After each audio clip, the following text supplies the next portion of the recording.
டெய்லியும் பைபிள் வாசிக்க முடியாதவங்க இதை கேட்டு பயன்பெறுங்க ஃப்ரெண்ட்ஸ். இந்த வீடியோ பிடிச்சினா மறக்காமல் சப்ஸ்கிரைப் பண்ணுங்கள் ஃப்ரெண்ட்ஸ். இன்றைக்கி வாழ்க்கைக்கு தேவையான இறைவார்த்தையில் என்ன பார்க்க போகிறோம்னா, எரேமியா 15 யூதாவின் அழிவு. ஆண்டவர் என்னிடம் கூறியது, மோசேயும் சாமுவேலும் என் முன் வந்து நின்றாலும் என் உள்ளம் இந்த மக்கள்பால் திரும்பாது. என் முன்னிலையில் இருந்து அவர்களை விரட்டிவிடு. அவர்கள் அகன்று போகட்டும். நாங்கள் எங்கே போவோம் என்று அவர்கள் கேட்கக்கூடும். அப்போது நீ அவர்களுக்கு கூற வேண்டியது, ஆண்டவர் கூறுவது இதுவே, சாவுக்குரியோர் சாவர், வாளுக்குரியோர் வாளால் மாள்வர், பஞ்சத்துக்குரியோர் பஞ்சத்தால் மடிவர், நாடு கடத்தப்படுவர். ஆண்டவர் கூறுவது, 4 வகையான அழிவின் சக்திகளை அவர்களுக்கு எதிராக அனுப்பப் போகிறேன். கொல்வதற்கு வாளையும், இழுத்து செல்வதற்கு நாய்களையும், விழுங்கி அழிப்பதற்கு வானத்து பறவைகளையும், நிலத்து விலங்குகளையும் அனுப்பப் போகிறேன். அவர்களை கண்டு உலகின் அரசுகள் யாவும் திகிலடையும். எசேக்கியா மகனும் யூதா அரசனுமான மனாசே எருசலேமில் செய்தவையே அதற்கு காரணம். எருசலேமே, யாராவது உனக்கு இரக்கம் காட்டுவார்களா? உன் நிலை பற்றி வருந்துவார்களா? திரும்பி பார்த்து நலம் விசாரிப்பார்களா? ஆண்டவர் கூறுவது, நீ என்னை புறக்கணித்து விட்டாய், என்னை கைவிட்டு ஓடிவிட்டாய். எனவே உன்னை அழிப்பதற்கு என் கையை உனக்கு எதிராய் நீட்டினேன். இரக்கம் காட்டி சலித்து போனேன். நாட்டின் வாயில்களில் நான் அவர்களை முரத்தால் தூற்றி சிதறடித்தேன். அவர்களை தனியாக தவிக்க விட்டேன். என் மக்களை அழித்து விட்டேன். ஏனெனில் அவர்கள் தங்கள் தீய வழிகளிலிருந்து திரும்பவில்லை. கடற்கரை மணலை விட அவர்களின் கைம்பெண்களின் எண்ணிக்கையை மிகுதியாக்கினேன்.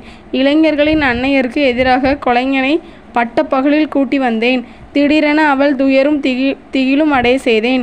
7 வரை பெற்றவள் சோர்வுற்றாள், மூச்சு திணறினாள். அவள் வாழ்வில் கதிரவன் மறைந்து விட்டான். அவள் வெட்கி நாணமுற்றாள். எஞ்சியிருப்போரை அவர்களுடைய எதிரிகளின் முன் வாளுக்கு இரையாக்குவேன் என்கிறார் ஆண்டவர். எரேமியாவின் அழைப்பு புதுப்பிக்கப்படுதல்.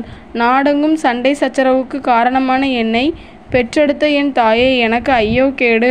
நான் கடன் கொடுக்கவும் இல்லை, கடன் வாங்கியதும் இல்லை. எனினும் எல்லாரும் என்னை சபிக்கிறார்கள்.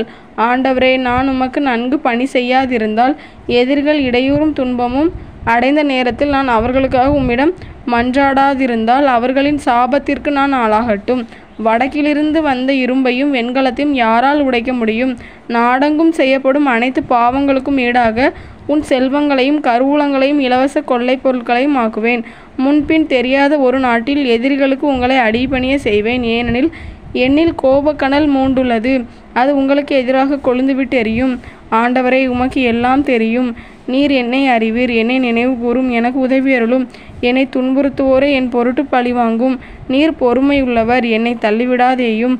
உன் பொருட்டு நான் வசைமொழிகளுக்கு ஆளாகிறேன் என்பதை நினைவில் கொள்ளும்.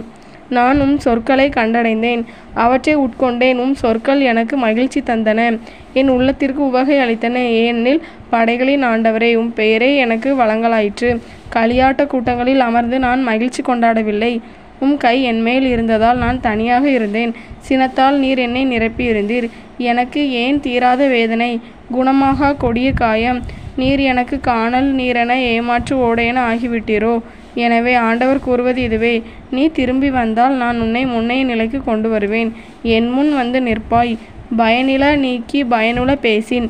நீ என் இறைவாக்கினனாக இருப்பாய். அவர்கள் உன்னிடம் திரும்பி வருவார்கள். நீ அவர்களிடம் திரும்ப வேண்டாம். நான் உன்னை அவர்கள் முன் வலிமை வாய்ந்த வெண்கல சுவராக்குவேன். அவர்கள் உனக்கு எதிராய் போராடுவார்கள், ஆனால் உன்மேல் வெற்றி கொள்ள மாட்டார்கள். ஏனெனில் உன்னை விடுவிக்கவும் காக்கவும் நான் உன்னோடு இருக்கிறேன் என்கிறார் ஆண்டவர். தீயோரின் கையினின்று நான் உன்னை காப்பேன். முரடரின் பிடியினின்று உன்னை மீட்பேன். இது ஆண்டவர் வழங்கும் அருள்வாக்கு. இறைவா, உமக்கு நன்றி.